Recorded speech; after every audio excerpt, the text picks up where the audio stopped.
আল্লাহ পাক রব্বুল আলামিন বলেন, ও আমার বন্ধু, ও আমার হাবিব, আপনি জানেননি আমি মানুষ সৃষ্টি করেছি কেমনে? আপনি জানেননি আমি মানুষ সৃষ্টি করার আগে সর্বপ্রথম আমি ফেরেশতাদেরকে একত্রিত করেছি। ফেরেশতাদেরকে একত্রিত করে এদের থেকে পরামর্শ নিয়েছি। এদের থেকে আমি পরামর্শ করার পর এরপর আমি মানুষকে সৃষ্টি করেছি। আল্লাহ পাক রব্বুল আলামিন হাজার বছর পর রহমতুল্লিল আলামিন সাল্লাল্লাহু আলাইহি ওয়াসাল্লামকে জানায়, ও আমার হাবিব, ও আমার বন্ধু, আপনি জানেননি আমি মানুষ কেমনে বানাইছি? মানুষ বানানোর আগে আমি ফেরেশতাদেরকে একত্রিত করেছিলাম। আপনার রব ফেরেশতাদেরকে একত্রিত করেছে। ওয়া ইজ ক্বালা রাব্বুকা লিল মালাইকাতি ইন্নী জাইলুন ফিল আরদি খলিফা। ও আমার ফেরেশতারা এদিকে আসো, ও আমার ফেরেশতারা শুনো, আমি দুনিয়াতে একটা প্রতিনিধি বানাইতে চাই, একটা জাতি আমি দুনিয়াতে বানাইতে চাই যারা শুধু আমারই ইবাদত করবে, এরা শুধু আমারে খাবে, এরা শুধু আমারই ইবাদত করবে, এরকম একটা প্রতিনিধি আমি বানাইতে চাই। ওয়া ইয ক্বালা রাব্বুকা লিল মালাইকাতি ইন্নী জাইলুন ফিল আরদি খলিফা। আল্লাহ পাক রব্বুল আলামিন যখন ফেরেশতাদেরকে এই কথা বললেন, ফেরেশতারা এর উত্তরে বলে, ওয়া ইয ক্বালা রাব্বুকা লিল মালাইকাতি ইন্নী জাইলুন ফিল আরদি খলিফা, এই কথার উত্তরে বলে, ক্বালু আতাজআলু ফিহা মান ইয়াফসিদু ফিহা ওয়া ইয়াসফিকুদ দিমা। ও আমার রব, ও আল্লাহ পাক রব্বুল আলামিন, আপনি এমন জাতি বানাইবেন না যারা দুনিয়াতে ফাসাদ সৃষ্টি করবে, যারা দুনিয়াতে মারামারি করবে, রক্তপাত করবে। ওয়া নাহনু নুসাব্বিহু বিহামদিকা ওয়া নুকদ্দিসু লাক, বরঞ্চ আমরাই আপনার ইবাদত ঘোষণা করব। আপনি এমন জাতি বানাবেন না যারা শুধু আপনার জমিনে গিয়া তারা রক্তপাত করবে, ফাসাদ সৃষ্টি করবে, এমন জাতি আপনি বানাবেন না। আল্লাহ পাক রব্বুল আলামিন এরপরও সিদ্ধান্ত নিলেন, ওয়া নাহনু নুসাব্বিহু বিহামদিকা ওয়া নুকদ্দিসু লাক, এর কথা উত্তরে বললেন, ক্বালা ইন্নী আ'লামু মা লা তা'লামুন, আমি আল্লাহ যা জানি তোমরা তা জানো না। এই কথা বলার পর আল্লাহ পাক রব্বুল আলামিন ফায়সালা করে ফেললেন, মানুষ জাতি বানাইবে কি জাতি? আদম জাতি বানাইবে। এই কথা বলার পর ফায়সালা হয়ে গেল। আল্লাহ পাক রব্বুল আলামিন হযরতে জিবরাইল আলাইহিস সালাতু ওয়াস সালামকে পাঠাইলেন, এ জিবরাইল যাও, তুমি জমিনে যাও, জমিনে গিয়ে মাটি আনো, আমি আদম জাতি বানাইব। জিবরাইল আলাইহিস সালাতু ওয়াস সালাম জমিনে আসছে। আসার পর দেখে জমিন কান্নাকাটি করা শুরু করে দিয়েছে। জমিন কান্নাকাটি করা শুরু করে দিয়েছে। জিবরাইল আলাইহিস সালাতু ওয়াস সালাম বলে, হে জমিন, কি জন্য তুমি কান্না করতেছ? কি জন্য তুমি কান্দো? জমিন বলে, আমাকে যে তুমি নেওয়ার জন্য এসেছো, আমাকে দিয়ে আদম জাতি বানাইবে, এই আদম গুনাহ করবে, এরপর জান্নাতে ফেলবে, আমাকে জান্নাতে ফেলবে, ওই জাহান্নামকে আমি ভয় করতেছি। এই বলে জমিন কান্নাকাটি শুরু করে দিয়েছে। জিবরাইল আলাইহিস সালাতু ওয়াস সালাম ফিরে আসলেন। এরপর আল্লাহ পাক রব্বুল আলামিন মিকাইল আলাইহিস সালাতু ওয়াস সালামকে পাঠাইলেন। মিকাইল এরপর ফিরে আসলেন। এরপর ইসরাফিলকে পাঠাইলেন। ইসরাফিলও একইভাবে ফিরে আসলেন। এরপর সর্বশেষ মালাকুল মউত হযরতে আজরাইল আলাইহিস সালাতু ওয়াস সালামকে জমিনে পাঠাইলেন। আজরাইল আলাইহিস সালাতু ওয়াস সালাম জমিনে আসলেন। আসার পর দেখতেছে জমিন অদরে কান্নাকাটি শুরু করে দিয়েছে। জমিন কান্নাকাটি শুরু করে দিয়েছে। আজরাইল আলাইহিস সালাতু ওয়াস সালাম দেখলেন তিনজন ফিরে গিয়েছে, আমি ফিরে যাইতে পারবো না। আজরাইল আলাইহিস সালাতু ওয়াস সালাম তিনি জমিনের ভিতরে এমন খাবলা দিলেন, তার মুষ্টির ভিতরে এই জমিনের যত ধরনের মাটি আছে, কাদা মাটি, বেলে মাটি, নরম মাটি, যত ধরনের মাটি আছে, সব মাটি আজরাইল আলাইহিস সালাতু ওয়াস সালামের মুষ্টির মধ্যে চলে যায়। সুবহানাল্লাহ। এই মুষ্টি নিয়ে আল্লাহ পাক রব্বুল আলামিনের দরবারে হাজির। ওগো রব্বুল আলামিন, আমি মাটি জমিন থেকে এনেছি। আল্লাহ পাক রব্বুল আলামিন বললেন, ও মালাকুল মউত আজরাইল শোনো, আজরাইল শোনো, তুমি যে মাটি আনছো, এই মাটি দ্বারা আমি যেই জাতি বানাইব, এই জাতির ভিতরে আমি রূহ দিব। এই রূহ কবজ করার জন্য আমি তোমাকে নিযুক্ত রাখব। এই কথা যখন বললেন, আরজাইল আলাইহিস সালাতু ওয়াস সালাম বললেন, ওগো রব্বুল আলামিন, এই দায়িত্ব যদি গেলে আমাকে দেন, তাহলে তো এই জাতি আবার আমাকে অভিশাপ করবে, মানুষ আমাকে অভিশপ্ত করবে। কারণ যখন আপনি হুকুম দিবেন ছেলে সন্তানকে পিতামাতার কাছ থেকে নিয়ে আনার জন্য, আমি যখন ছেলে সন্তানকে তার মায়ের কাছ থেকে তার বাবার কাছ থেকে যখন ছিনে আনবো, তখন তার পিতামাতা আমাকে অভিশপ্ত করবে। আবার যখন ছোট ছেলে মেয়েকে যখন আপনি এতিম করবেন, যখন আদেশ করবেন তার পিতামাতাকে দুনিয়া থেকে নেওয়ার জন্য, তাদের রূহ বের করার জন্য, তখন তো এই ছেলে সন্তান মেয়ে সন্তান এই সন্তানাদি এরা তো ইতিম হয়ে যাবে। এরা ইতিম হবে, তখন এরা কাঁদবে আর আমাকে অভিশপ্ত করবে। সুতরাং এমন দায়িত্ব আমাকে দিবেন না। আল্লাহ পাক রব্বুল আলামিন বললেন, ও আজরাইল শুনো, আমি এমন সিস্টেম করে দেব, তোমার নাম তো নবে দূরের কথা, তোমার নামের কাছেও এরা যাবে না। তো এমন সিস্টেম করে দেব, তোমার নামের কাছেও যাবে না। তো এই সিস্টেম করে দিয়েছেন কি, এখন যদি আদম সন্তান মারা যায়, মানুষ মারা যায়, কি হয়েছিল? গ্যাস্ট্রিক, কি হয়েছিল? স্ট্রোক করেছে, হাড়ের সমস্যা, বিভিন্ন রোগের মাধ্যমেই আল্লাহ পাক রব্বুল আলামিন তার বান্দাবান্দিদেরকে দুনিয়া থেকে উঠাই নেন, ঠিক কিনা? তো এটা ওই সময় আল্লাহ পাক রব্বুল আলামিন ফয়সালা করেছেন, আমি জমিন থেকে মানুষকে আনবো, যে কোনো একটা উসিলার মাধ্যমে আমি জমিন থেকে তাদেরকে নিয়ে আসব। অর্থাৎ তাদের মরণ এমনভাবেই হবে যে আরজাইলের নাম নেবে না, একটা অসুখ অথবা যে কোনো একটা কিছুর মাধ্যমে আমি জমিন থেকে তাদেরকে নিয়ে যাব।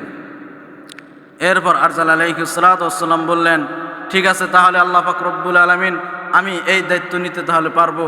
যদি গেলে আমার নাম যদি গেলে না নয় মানুষ আমাকে যদি অভিশপ্ত না করে, তাহলে আমি এই দায়িত্ব নিতে আমি রাজি রয়েছি। এরপর আল্লাহ পাক রব্বুল আলামিন আদেশ করলেন, ও আমার ফেরেশতারা, তোমরা 60 হাত একটা মূর্তি বানাও, বাবা আদমকে তোমরা বানাও। এই আদম আলাইহিস সালাতু ওয়াস সালামের 60 হাত বড় একটি লম্বা একটি মূর্তি ফেরেশতারা বানাইলেন। শুধু মাথাটাকে শুধু বাদ রেখে হাত এবং পা সহ এরা বানাইলেন।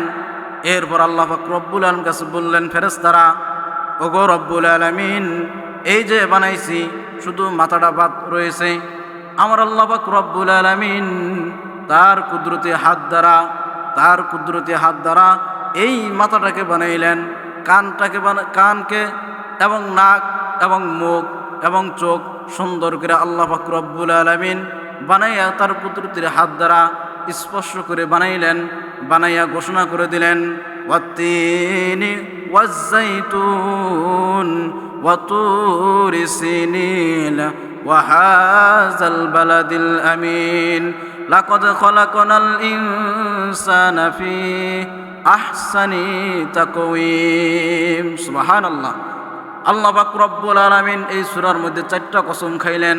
1 নম্বর কসম হলো ওয়াত্তিন, 3 ফলের কসম, ওয়াজ্জাইতুন, জাইতুন ফলের কসম, ওয়া তুরি সিনিন, ওই তুর পাহাড়ের কসম, যেই তুর পাহাড়ে হযরত মূসা আলাইহিস সালাতু ওয়াস সালাম আল্লাহর সাথে কথা বলেছেন, ওই তুর পাহাড়ের কসম, ওয়া তুরি সিনিন ওয়া হাযাল বালাদিল আমিন, ওই নিরাপত্তা মক্কা নগরীর কসম, যেই মক্কা নগরীতে কোনো ইহুদি, কোনো হিন্দু, কোনো বৌদ্ধ ঢুকতে পারে না, ওই নিরাপত্তা মক্কা নগরীর কসম। এরপর আল্লাহ পাক রব্বুল আলামিন বলেন, লাকাদ খালাকনাল ইনসানা ফি আহসানি তাকওয়িম, এই মানুষকে আমি অধিক উত্তম করে বানিয়েছি। সুবহানাল্লাহ। একটা চন্দ্র, আকাশে যে চন্দ্র এবং তারকা এবং সূর্য, এর থেকে অধিক দামি একটা মানুষ যদি কালেও সে কালো হয়, এর থেকে অধিক দামি আমি আল্লাহর কাছে এই আদম সন্তান। সুবহানাল্লাহ।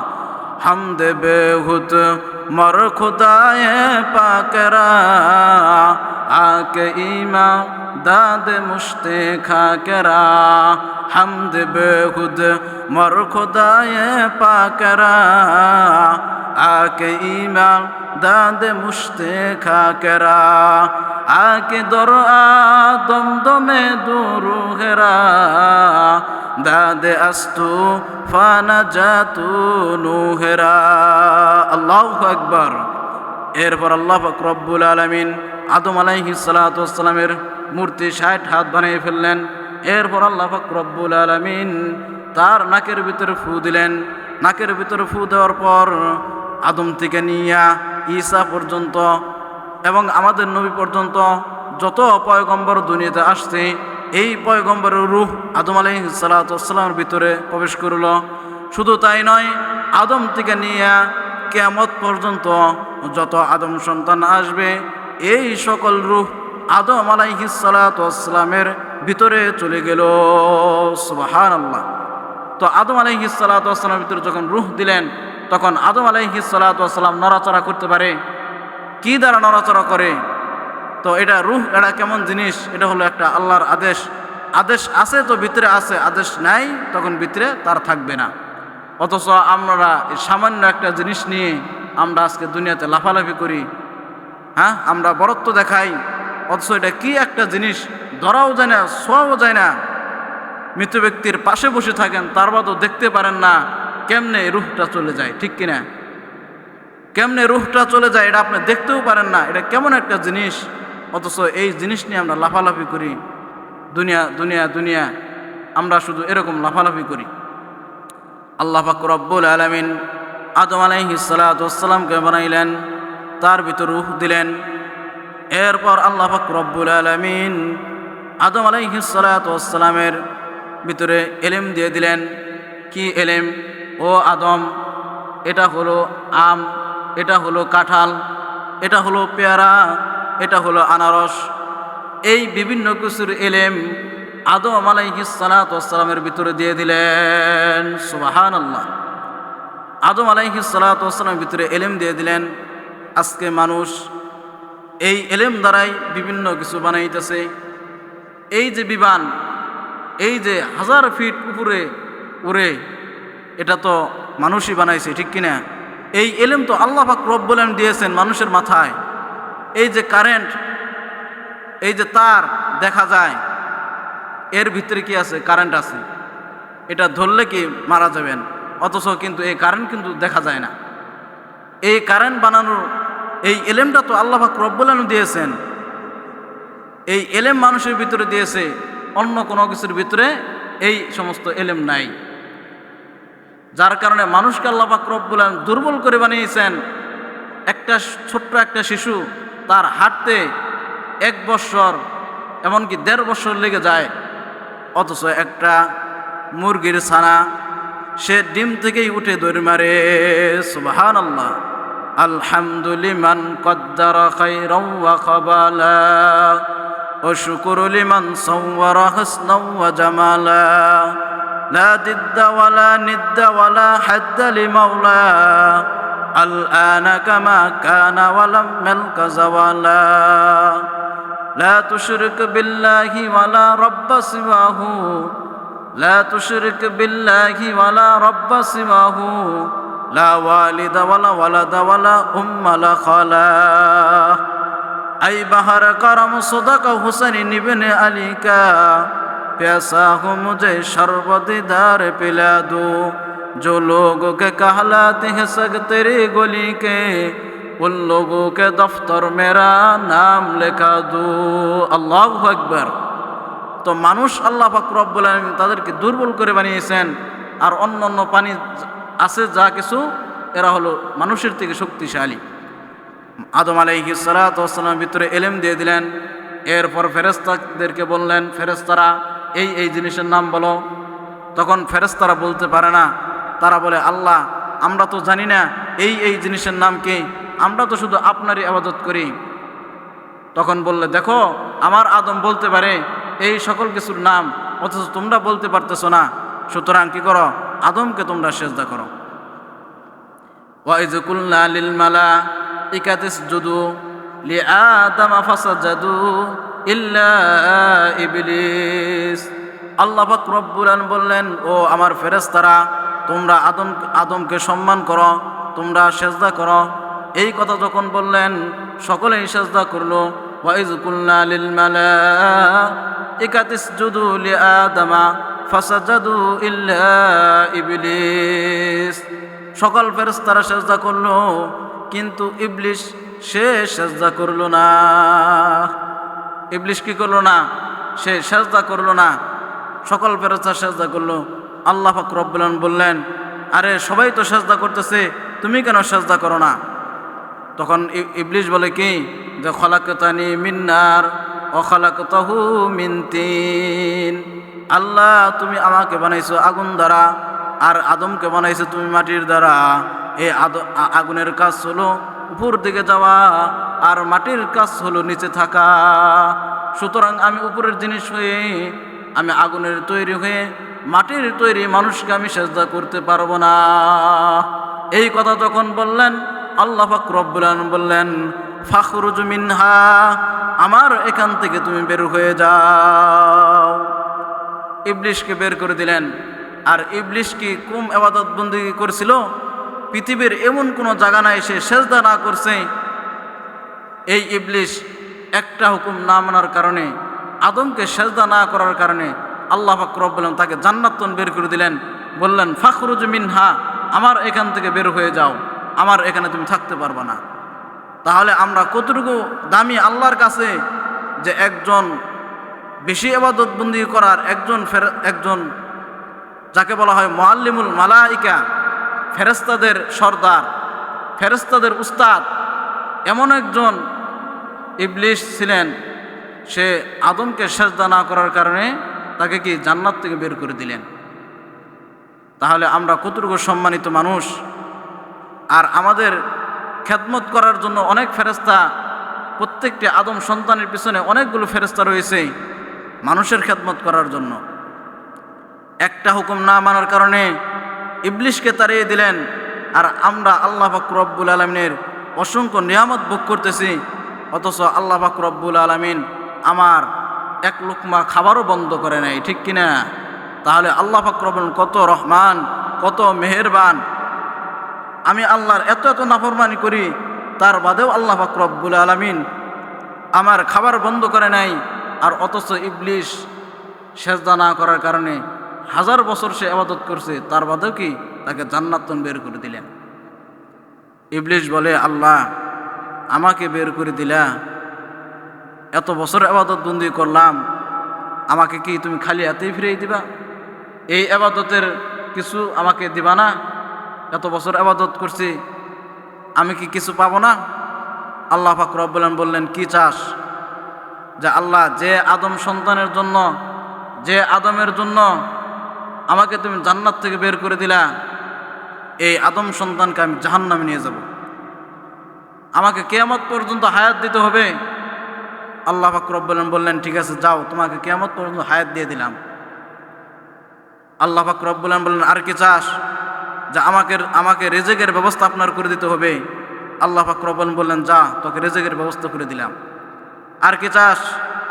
যে আল্লাহ, আমি যেন আদম সন্তানের পশমে যেন আমি থাকতে পারি, আদম সন্তানের পশম আমি থেকে এদেরকে যেন আমি ধোঁকা দিতে পারি, আমাকে যেন আদম সন্তান যেন দেখতে না পারে, আমাকে এই ক্ষমতা দিয়ে দেন। আল্লাহ পাক রব্বুল আলামিন বললেন, যা, তাও আমি দিয়ে দিলাম। এরপর বললেন, আরেকটা জিনিস আমাকে দিতে হবে, সেটা হলো আমি যেন ডানে বামে সামনে পেছনে চতুর্দিক থেকে যেন আমি ধোঁকা দিতে পারি, এই ক্ষমতাও আমাকে দিয়ে দেন। আল্লাহ পাক রব্বুল আলামিন বললেন, যা, এই ক্ষমতাও আমি তোকে দিয়ে দিলাম, তুই কি করতে পারিস যা কর। আমি আল্লাহ গফুরুর রহিম, আমার বান্দা ক্ষমা চাবে, আমার বান্দা আমার কাছে মাফ চাবে, আমি আল্লাহ তার জীবনের গুনাহ মাফ করে দিয়ে তাকে জান্নাত দিয়ে দেব। সুবহানাল্লাহ। এই কথা যখন বললেন, তো ইবলিসকে এই 4টা জিনিস দিয়ে দিলেন। এরপর আদম আলাইহিস সালাতু ওয়াস সালামকে ডাক দিয়ে বললেন, এ আদম, এ হলো শয়তান। তো ও জানে না যে দিক হলো 6টা, ও জানে দিক হলো 4টা। তো আদম, আমি 2টা রাস্তা খোলা রেখেছি, একটা হলো উপর আর একটা হলো কি নিচ। আমার বান্দারা যখন বলবে সেজদার মধ্যে সুবহানা রাব্বিয়াল আলা। আমার বান্দা যখন মুনাজাতের মধ্যে বলবে আল্লাহুম্মা ইন্নী যালামতু নাফসি যুলমান কাসীরান ওয়া লা ইয়াগফিরুয যুনুবা, আল্লাহ আমি জুলুম করেছি, আল্লাহ আমি পাপ কাজ করে ফেলেছি, আল্লাহ আমি তোমার কাছে ক্ষমা, আল্লাহ তুমি আমার কাছে, আমি তোমার কাছে ক্ষমা চাই, আল্লাহ তুমি আমার জীবনের গুনাহ মাফ করে দাও, আল্লাহ আমি নিজের উপর জুলুম করেছি। এই কথা যখন বলবে আর আমি আল্লাহর কাছে হাত বাড়িয়ে যখন চাবে, আমি আল্লাহ তার জীবনের গুনাহ মাফ করে দিয়ে আমি আল্লাহ তাকে জান্নাত দিয়ে দিব। সুবহানাল্লাহ। তো এই দুইটা জিনিস বাদ রাখছেন, একটা হলো কি উপর আর একটা হলো নিচ। আদম সন্তান সেজদায় পড়ে কান দিবে, আমি আল্লাহ মাফ করে দিব, উপর দিকে দোয়া করে হাত বাড়িয়ে আল্লাহর কাছে মাফ চাবে, আমি আল্লাহ মাফ করে দেব। সুবহানাল্লাহ। আদম আলাইহিস সালাতু ওয়াস সালাম বললেন, ঠিক আছে, ওই শয়তানের ধোকায় পড়বা না, আর আমি আল্লাহর কাছে ক্ষমা চাইবা, আমি আল্লাহ তোমার জীবনের গুনাহ মাফ করে দেব। আর তোমার সন্তানদেরকে বলে দিবা এই ইবলিশের ধোকা থেকে যেন এরা যেন বেঁচে থাকে। এরপর ইবলিশকে জান্নাত থেকে বের করে দিলেন। আদম আলাইহিস সালাতু ওয়াস সালামকে তো জান্নাতের ভিতরে রাখলেন। তো আদম আলাইহিস সালাতু ওয়াস সালাম তার ভালো লাগতেছিল না, তখন আদম আলাইহিস সালাতু ওয়াস সালাম তো ঘুমাইছিলেন। তো এমনত অবস্থায় আল্লাহ পাক রব্বুল আলামিন ফেরেশতাদেরকে ডাক দিলেন, এ ফেরেশতারা, তোমরা আদম আলাইহিস সালাতু ওয়াস সালামের বাম পাজরে যে বেকা হাড়, এই বেকা হাড়টা বের করো। বেকা হাড়টা বের করে তো হাওয়া আলাইহিস সালাতু ওয়াস সালামের মূর্তি বানিয়ে ফেলো। তখন হাওয়া আলাইহিস সালাতু ওয়াস সালামকে বানানো হলো। হাওয়া আলাইহিস সালাতু ওয়াস সালামকে আদম আলাইহিস সালাতু ওয়াস সালামের পাশে শোয়াইছেন। আদম আলাইহিস সালাতু ওয়াস সালাম তো ঘুমাইছেন, ঘুম থেকে যখন উঠছে তখন দেখে কি পাশে একজন মহিলা, হাওয়া আলাইহিস সালাতু ওয়াস সালাম। তো আদম আলাইহিস সালাতু ওয়াস সালাম তার দিকে হাত বাড়াইতেছিলেন। আল্লাহ পাক রব্বুল আলামিন বললেন, হে আদম, আগেই না, তোমাদের আগে বিবাহ পড়াই দেওয়া হবে, এরপরও তুমি তার দিকে হাত বাড়াও। তো আমরা ছেলেরা যদি কালে মেয়েদের দিকে হাত বাড়াই, এটা কিন্তু বাজান আমার দোষ না, এটা কিন্তু ছেলেদের দোষ না। কারণ আমার বাবা আদম আলাইহিস সালাতু ওয়াস সালাম সর্বপ্রথম হাত বাড়িয়েছেন মা হাওয়ার দিকে। তো এটা ছেলেদের একটা বৈশিষ্ট্য আল্লাহ পাক রব্বুল আলামিন তাদের ভিতরে দিয়ে দিয়েছেন, এটা এই আদম আলাইহিস সালাতু ওয়াস সালাম থেকেই। সুতরাং যদি কালে কোনো মেয়ে যদি কালে ছেলেদের সামনে দিয়ে ঘুরে অথবা ছেলের পাশে যদি থাকে, তাহলে তার দিকে হাত এবং চোখ যাবেই। এটা আল্লাহ পাক রব্বুল আলামিন এটা ছেলেদের ভিতরে দিয়েই দিয়েছেন। তো সুতরাং এরপর হাওয়া আলাইহিস সালাতু ওয়াস সালাম এবং আদম আলাইহিস সালাতু ওয়াস সালাম জান্নাতের ভিতরে বসবাস করতেছিল। তো আল্লাহ পাক রব্বুল আলামিন বললেন যে ওই যে একটা গাছ, এই গাছের নিকটে তোমরা যাবা না, এই গন্ধম ফল ওখানে রয়েছে, এই ফলটা যেন তোমরা খাও না। আল্লাহ পাক রব্বুল আলামিন বলেন, ওয়ালা তাকরাবা হাযিহিশ শাজারাতা ফাতাকুনা মিনাজ জালিমিন, তোমরা ওই গাছের নিকটে যাবা না এবং ওই গাছের ফল তোমরা খাবা না। এরপর শয়তান তো এদিক দিয়ে হিংসায় জ্বলতেছে আর পড়তেছে, তো কিভাবে ধোঁকা দেওয়া যায়। এরপর আদম আলাইহিস সালাতু ওয়াস সালাম এবং হাওয়া আলাইহিস সালাতু ওয়াস সালামকে ধোঁকা দিয়ে দিলেন, ও আদম ও হাওয়া শুনো, আল্লাহ পাক রব্বুল আলামিন কি জন্য তোমাদেরকে ওই ফল খাওয়া নিষেধ করেছেন, কি জন্য নিষেধ করেছে?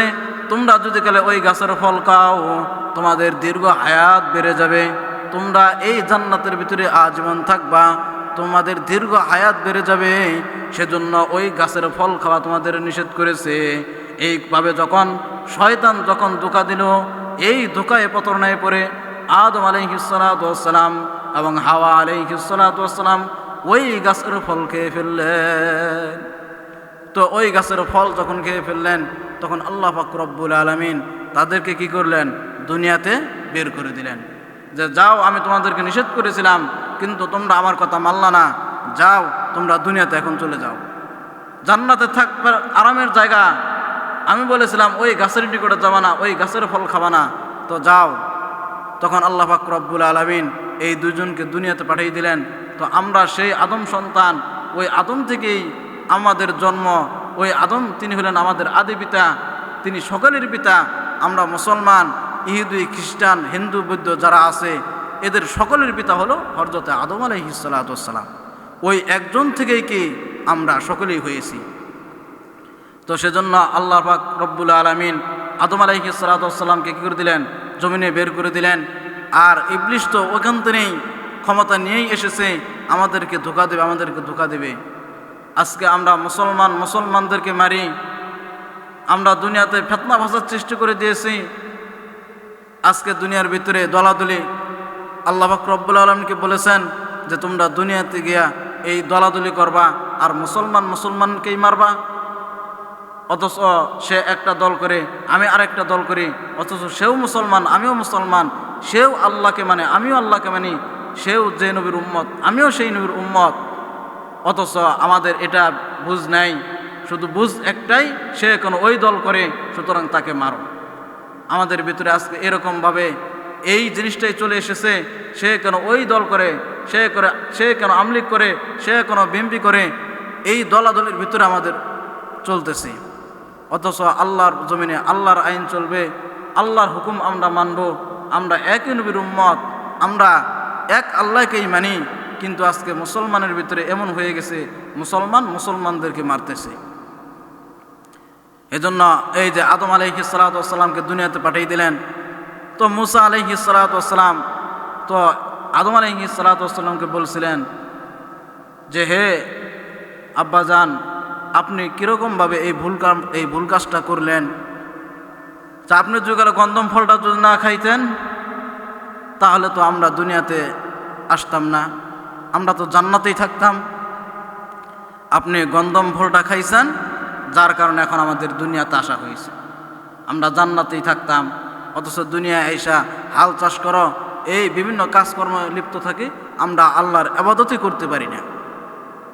তখন আদম আলাইহিস সালাতু ওয়াস সালাম বলে, ছেলে হইয়া বাপের লজ্জা দেশ, আমারই সন্তান হইয়া, আরে ওটা তো আমি খাই নাই, আল্লাহ পাক রব্বুল আলামিন আমার তকদিরে রেখেছিল যে আমি ওইটা খাবো আর এর উসিলায় আমাকে দুনিয়াতে পাঠিয়ে দিবেন। সুতরাং এটা আল্লাহ পাক রব্বুল আলামিন আমাকে খাওয়াইছে, আমি ইচ্ছা করে খাই নাই, তকদিরে আমার এটাই লেখা ছিল।